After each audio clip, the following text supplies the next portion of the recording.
It's twitching. I think That's it's totally normal, Dawn. Just focus on the camera. Try not to think about... Dad!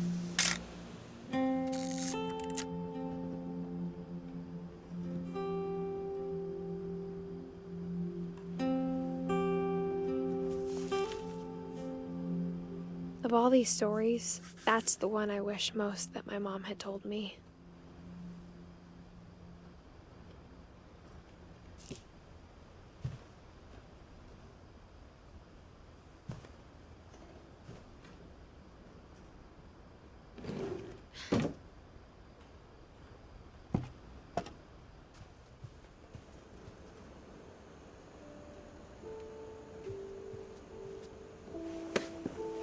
After Sam died, my mom and Edie got really close.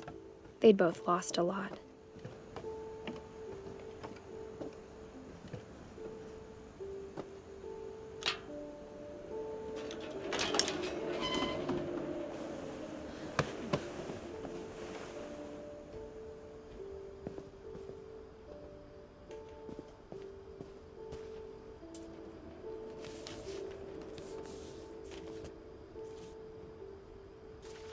Dear Kay, do you remember the way Gregory used to laugh when he thought he was alone? Like something funny was happening, but only he could see it. I think he saw things the rest of us don't.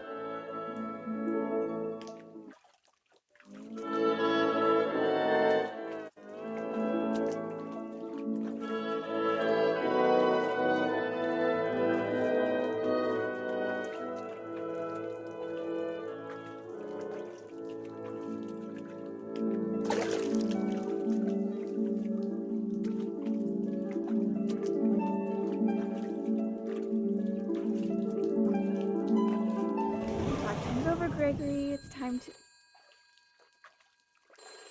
Hold on, sweetie.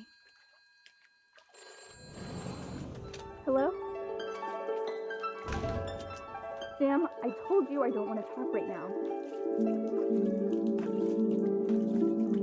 I wonder what he saw.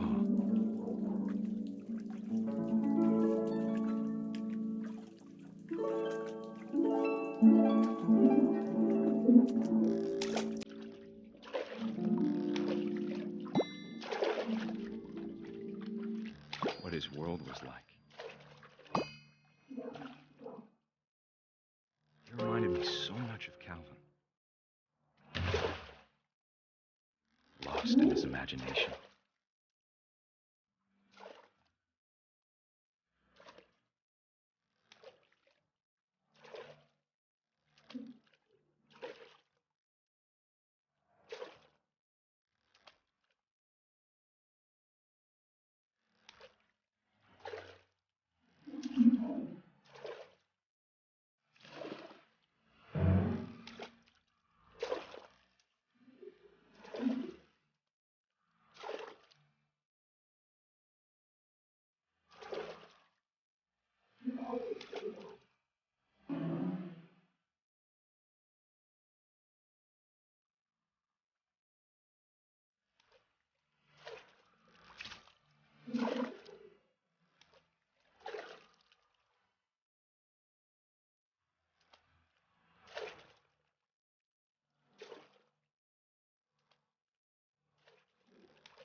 I know how silly it sounds.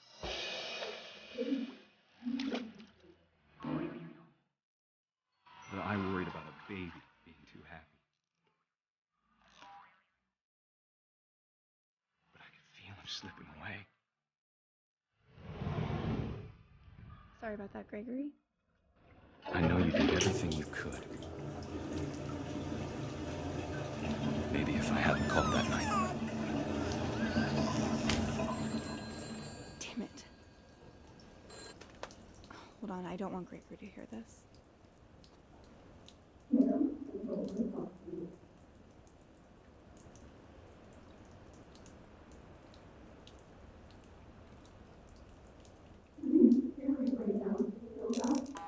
wish he could have told us about the world he saw.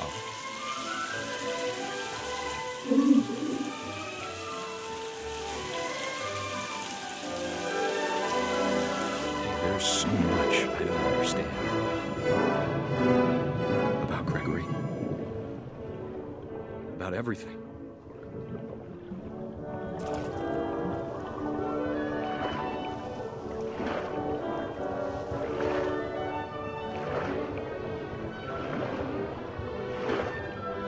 But I know what happened wasn't your fault.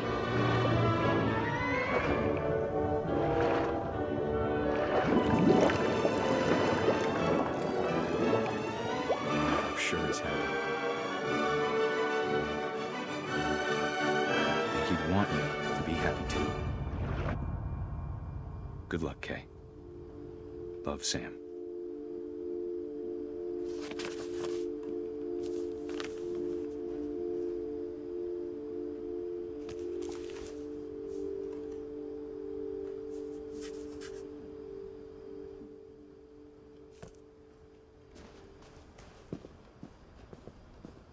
I can't imagine my mom ever writing poetry, and yet... A poem for Gus, who always said the wedding was a bad idea. Our father never hit us kids, at least not very hard, before the day my brother said with teenage disregard that he'd be dead before he'd see a wedding in our yard.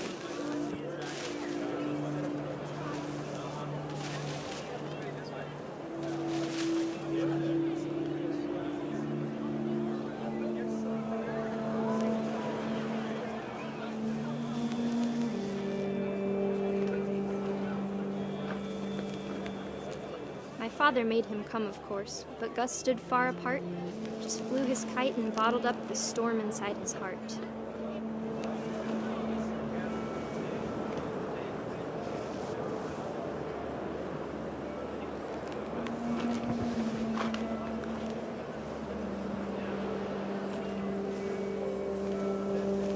I tried to talk him out of it, but though he'd never met her, "We don't need a stepmom," were the words that I now learned. pronounce you husband and wife. You may kiss the bride.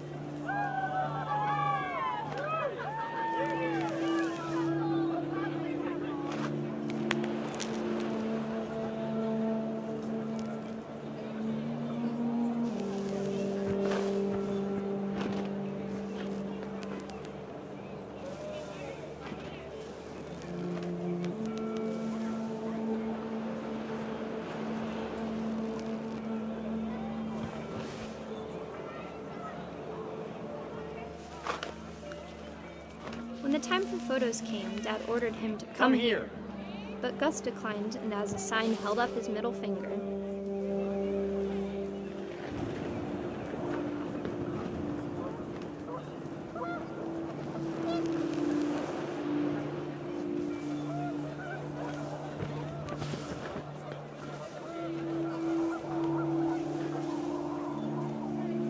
The wind picked up, and panicked geese appeared and quickly went. But all the humans did that day was go inside the tent.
Rain came down in buckets then, but no one seemed afraid that nature might destroy the tent our dad had crudely made.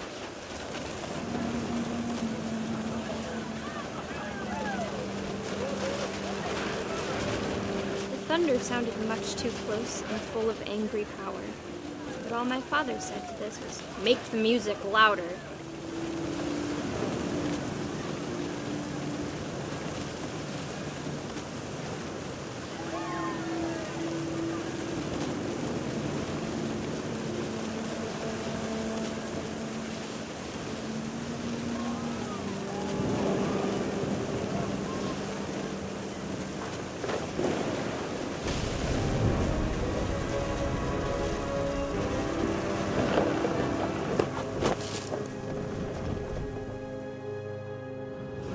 I wish that I could truly say I thought about you on that day. Out there on the beach alone, just you, the wind, the sea, and foam. But I didn't, until we found you.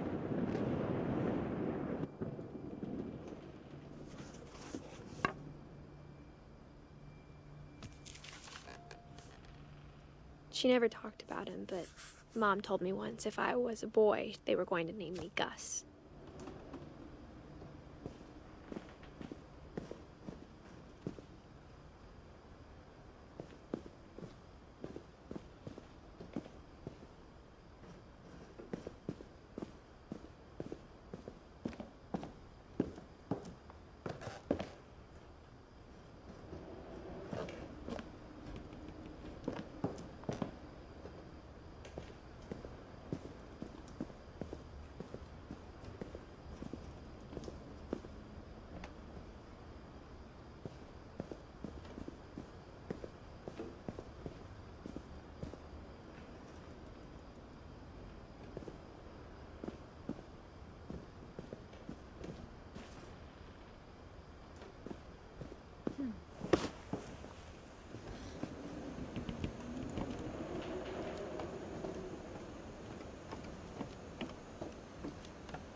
My mom moved up to the loft after her brothers died.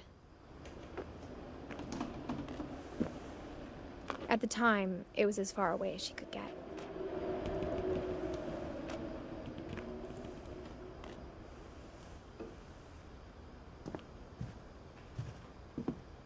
She spent a summer building houses in Calcutta, where she met my dad, Sanjay.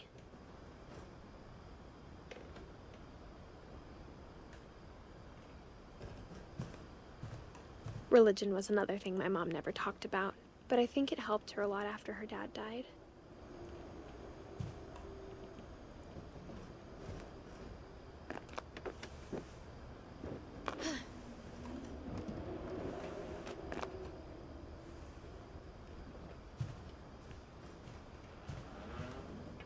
My mom moved to India a week after graduation and got a job teaching English. Louis was born a year later.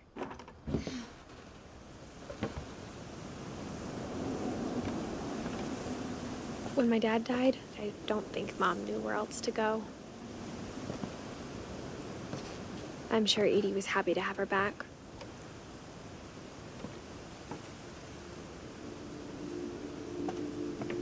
The house had to get a little bigger, but Edie was used to that.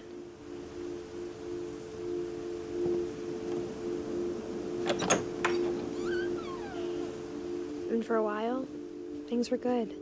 Almost normal, but it didn't last.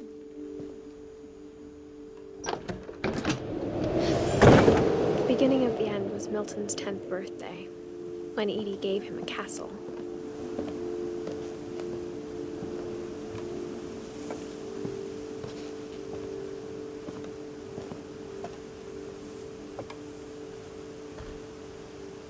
After Milton disappeared, the only thing he left behind was a room full of paintings.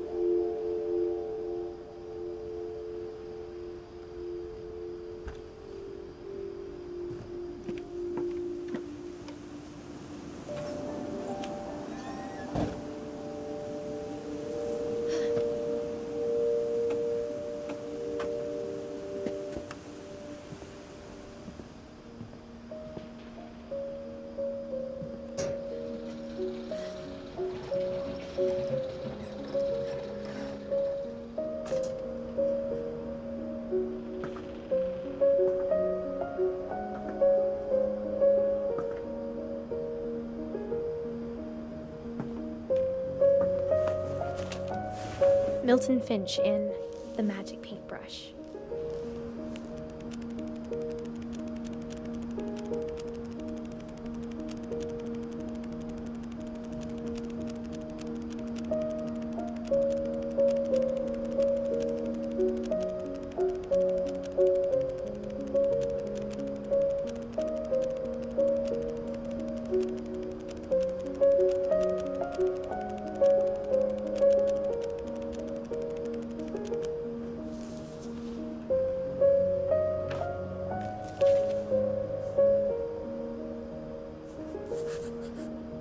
I was 4 when Milton disappeared.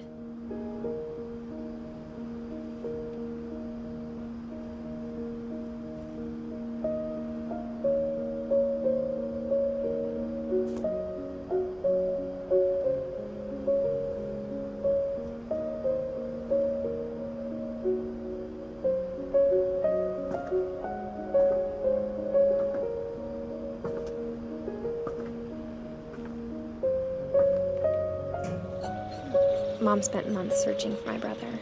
Then she sealed the doors.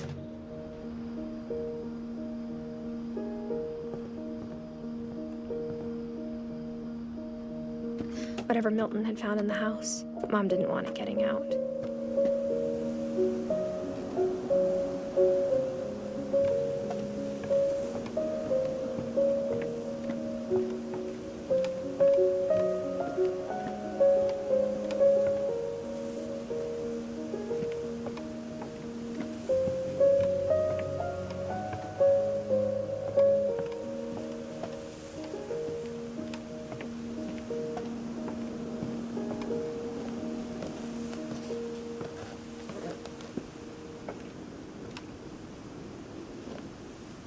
Mom definitely blamed Edie, but I think Louis blamed himself.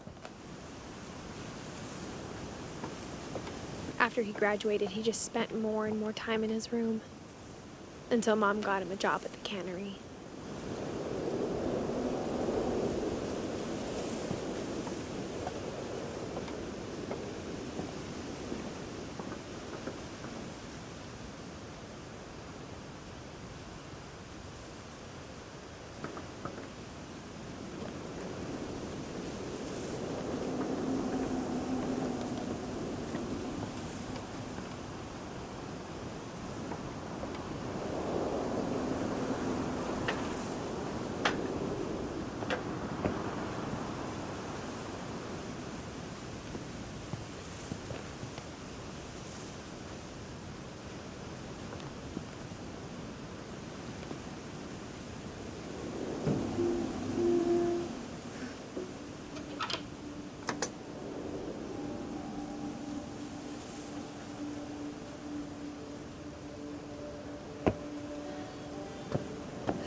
Lewis's room smelled very, very familiar.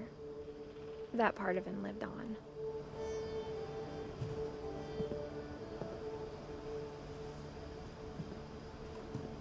Lewis and I spent a lot of time playing games together, but he was surprisingly bad at them. He died a lot.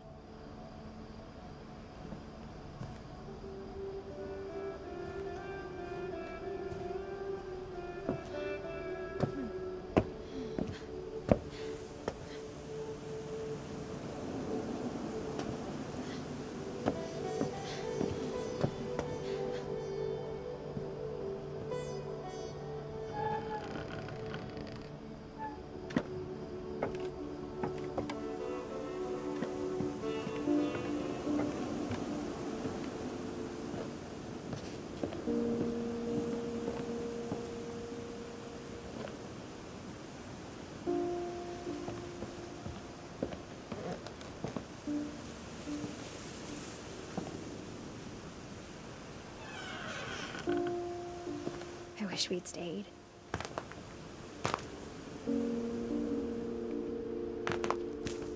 But I understand why we left.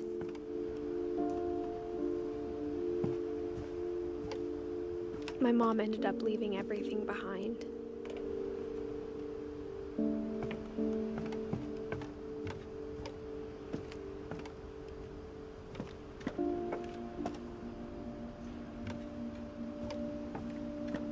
What happened that night had been coming for a long time.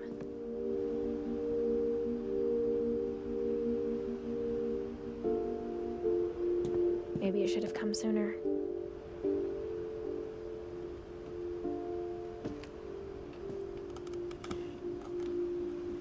But it had to end one way or another. All that's left now is to tell you about that last night.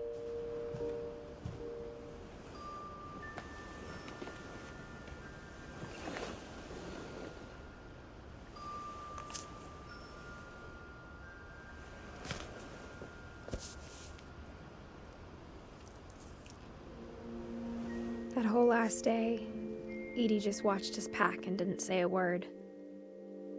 Until supper, when she raised her glass and said, "To our final night together, and all our final nights apart." Grandma, you know what I said about alcohol. Some of your medications are very Edith, specific. I left a present for you in the hallway. Why don't you go open it? The grown-ups have to argue now. I'm sorry, you're right. We're all leaving tomorrow. Let's just enjoy our last... I'm not leaving. Edith, you're excused.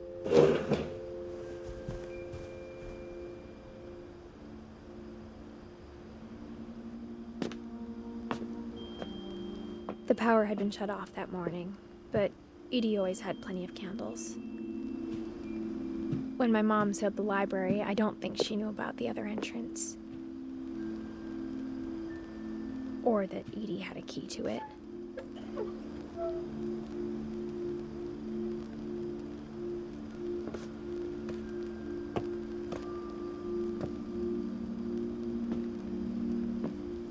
That thing you're afraid of isn't going to end when you leave the house.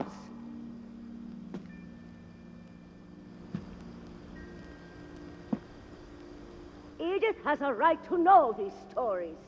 My children are dead because of your stories!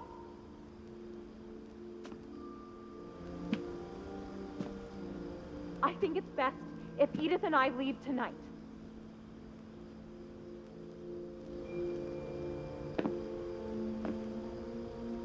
We'll have the nursing home send a van for you in the morning, okay?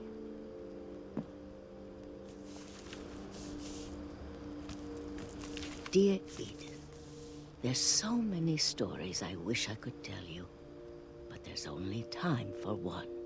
This is about what happened on the night you were born. That night, the tide went way, way out. It was the first and last time I ever saw the old house aground. There'd been an earthquake out in the middle of the ocean. They called it the lowest tide in 1,000 years. God, it smelled awful. You know, I've seen that house every day of my life.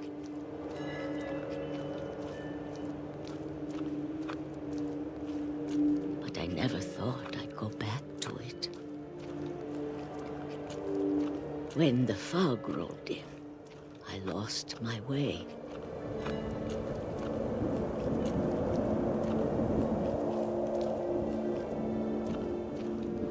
I got turned around.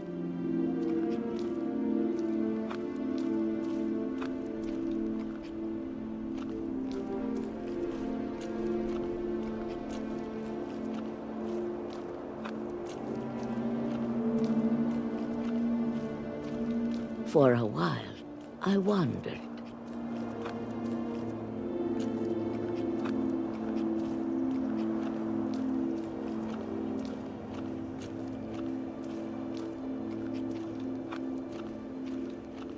I started seeing things.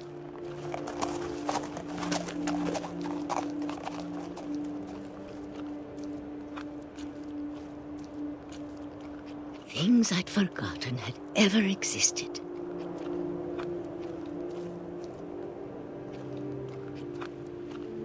But when I saw them, they felt like old friends. That night, a lot of things came back to me. Or maybe I came back to them.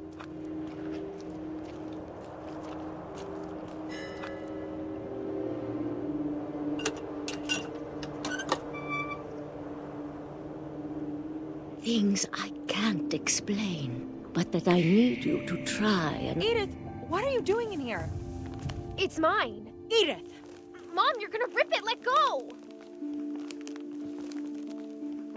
I kicked and screamed, but Mom dragged me to the car.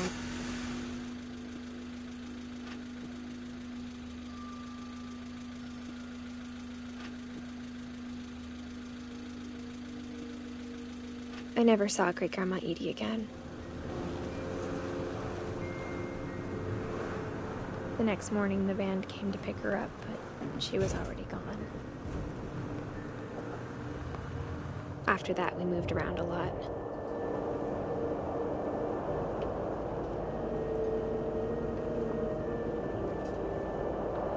We both tried to make the best of it.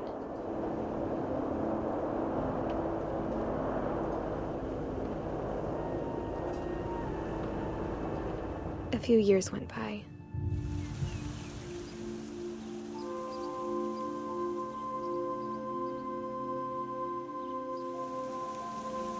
My mom didn't like to talk about it,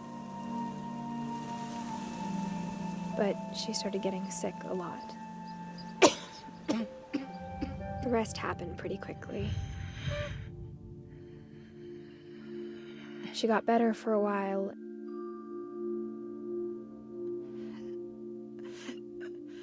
and then she didn't. And then I was alone. The last Finch left alive.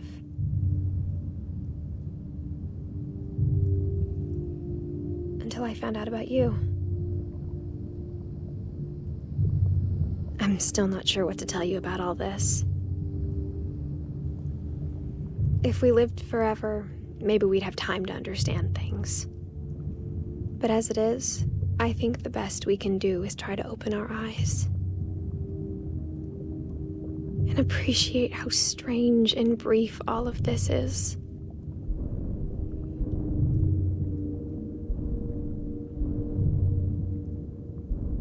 This journal was supposed to be for you.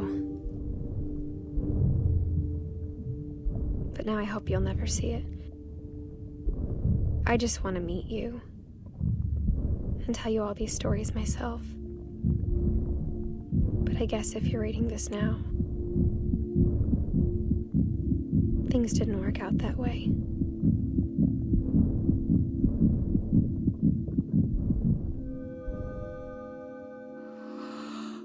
This is where your story begins. I'm sorry I won't be there to see it. It's a lot to ask, but I don't want you to be sad that I'm gone. I want you to be amazed that any of us ever had a chance to be here at all. Good luck.